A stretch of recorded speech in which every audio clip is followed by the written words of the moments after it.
Thank the organizers to give me the opportunity to speak on a topic that is very dear to all the maxillofacial surgeons, which has the first letter C, that happens to be complications, confusions, and what are not all.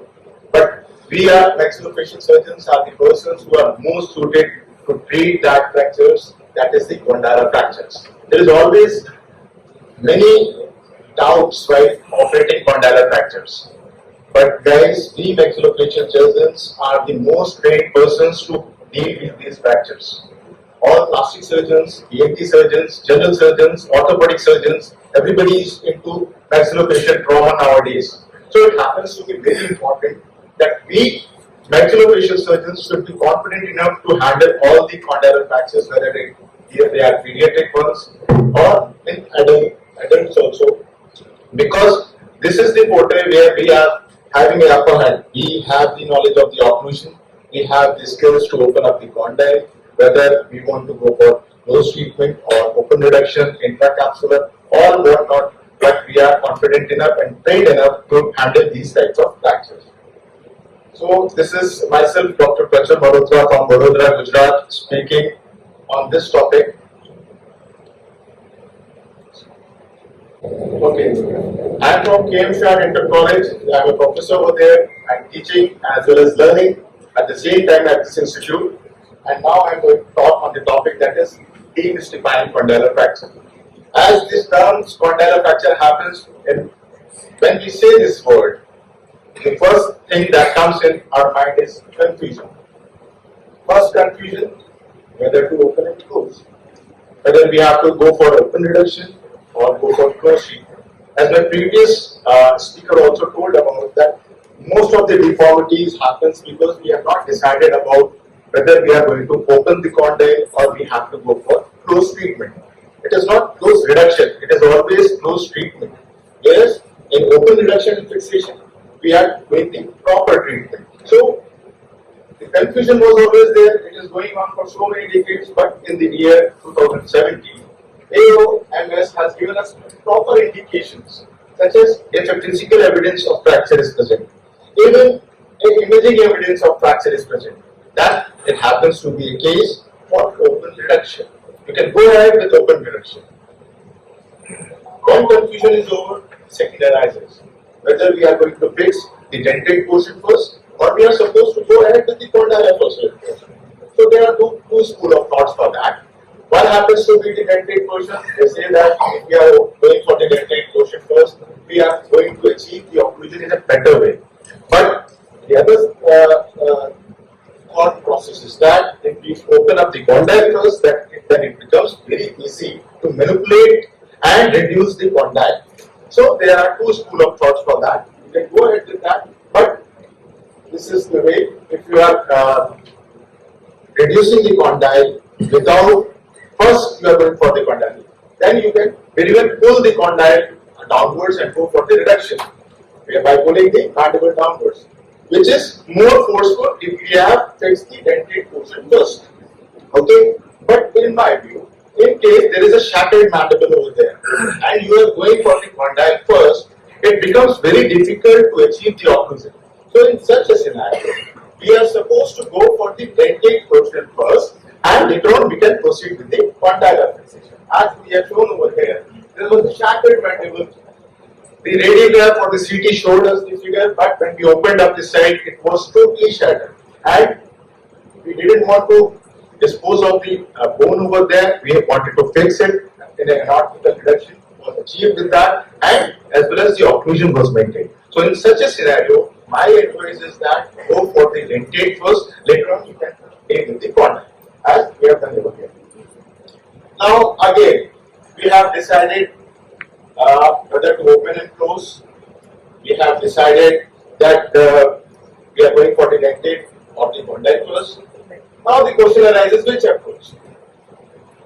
Approach is decided, and there is a lot of confusion in that also, which approach to proceed, because in opening the condyle, the first thought process that stops from opening the condyle is the nerve injury. And there are sometimes permanent nerve injuries of the facial nerve, and it is very traumatic for the patient as well as the treating doctor because he has no answers for that. So this approach portion becomes again a point of confusion among the surgeons, whether we are going to go ahead with this approach or that approach. So for that, there is a very good article by Boras, done a systematic review, and he has focused on the approaches that are supposed to be used as well as the amount of permanent nerve injury that happens over there. So in this, he has still told that for condylar head fracture, you are supposed to go for retroauricular or preauricular approach. For condylar neck fracture, this is transmesenteric anteropelvic or retromandibular approach. For cranial-based fractures, or high submandibular approach, or transmesenteric approach, intraoral approach, or endoscopic approach can be used. But we have to be very careful when we are using high submandibular approach. You can see there is a 2.2% of permanent nerve injury. This is the thing that we least want to happen in any patient. If we are going to open that condyle, we have to using that approach. We have to be very careful because the chances of permanent nerve injury is highest in this approach. So be careful. You can go ahead with this approach, but make sure you are very confident enough and careful enough while going ahead with this approach. These are the various approaches. I am not going into details. Then matching the surgical approach of the condylar fracture type.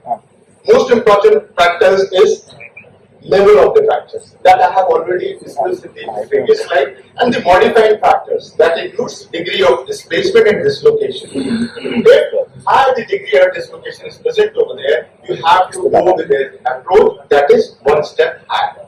So the take other point in that is you have to go one step higher in case it is a dislocated or long duration fracture or included fracture. Then we have decided about the approach. Now, how to achieve the reduction?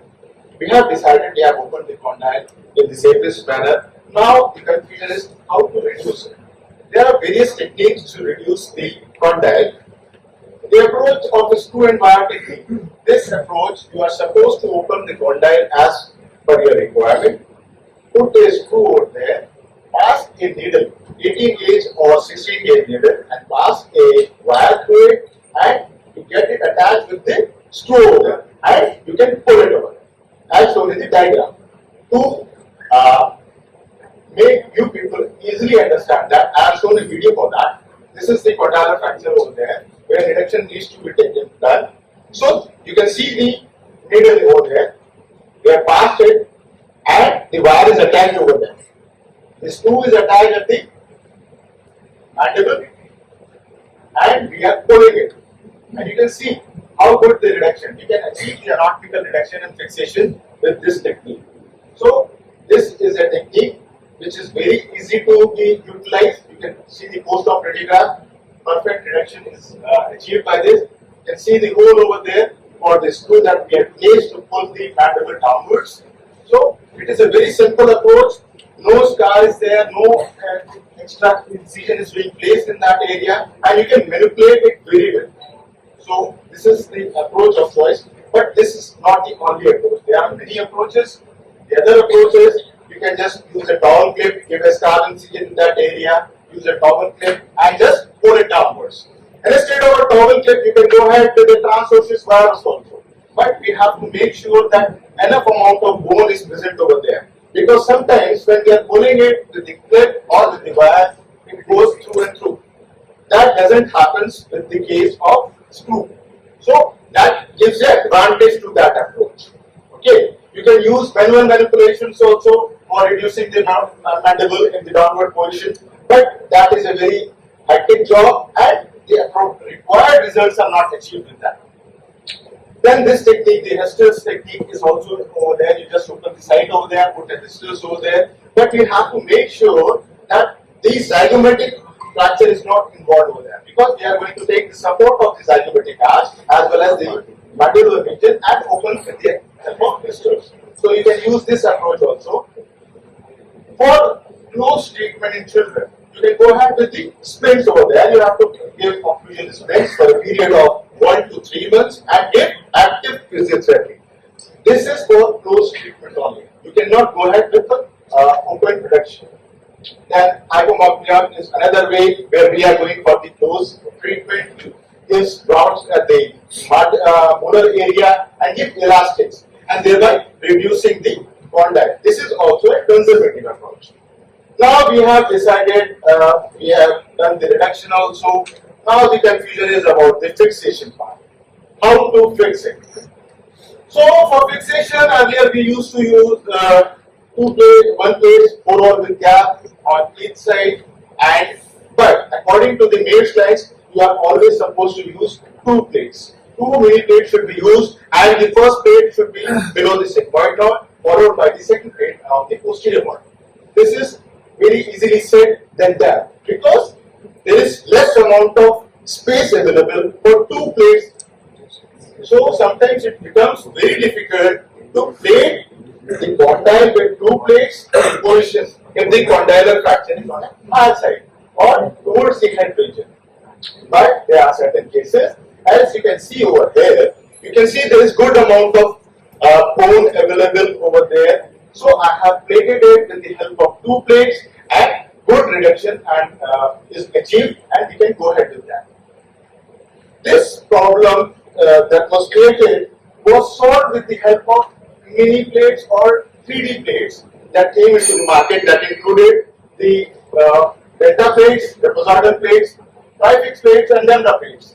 The delta plate has the less time for adaptation is there, good for thin neck, that is the drawback with the difficulty in thin neck region for adaptation of the trapezoidal plate. Trifix plate has least amount of stress, and lambda plate can be covered for larger fractures. I have to go fast because I am running out of time, but I prefer the delta plates because you can see over there, when the fracture is quite high, we cannot go ahead with any other plates that are available. So in case the fracture is quite high over there, you can use the delta plate and good results can be achieved over there. Now, if there is a bilateral condylar fracture, the basic problems are mandible is in 4 pieces, flaring of the rami, increase in intragonal width, and lingual spin. There is a thought process that the literature says that you are not supposed to fix both the sides. It is saying that at least fix one side. That doesn't mean that you are not supposed to fix. If you are capable enough, you are supposed to fix both sides. As in this case, there was a bilateral condylar fracture, and it is being fixed with delta plates on both the sides and good occlusion, and results can be achieved.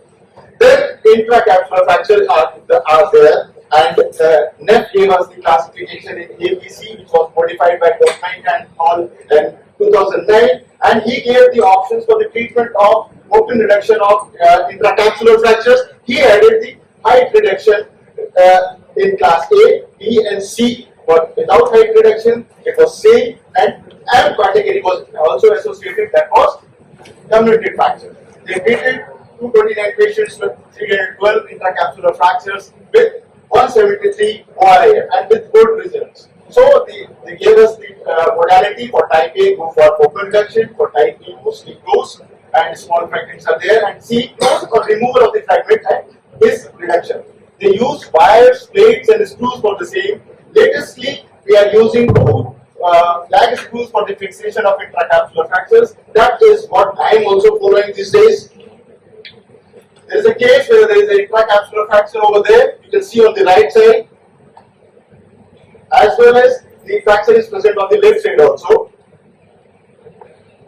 Fixation is done with the help of 2 leg screws over there.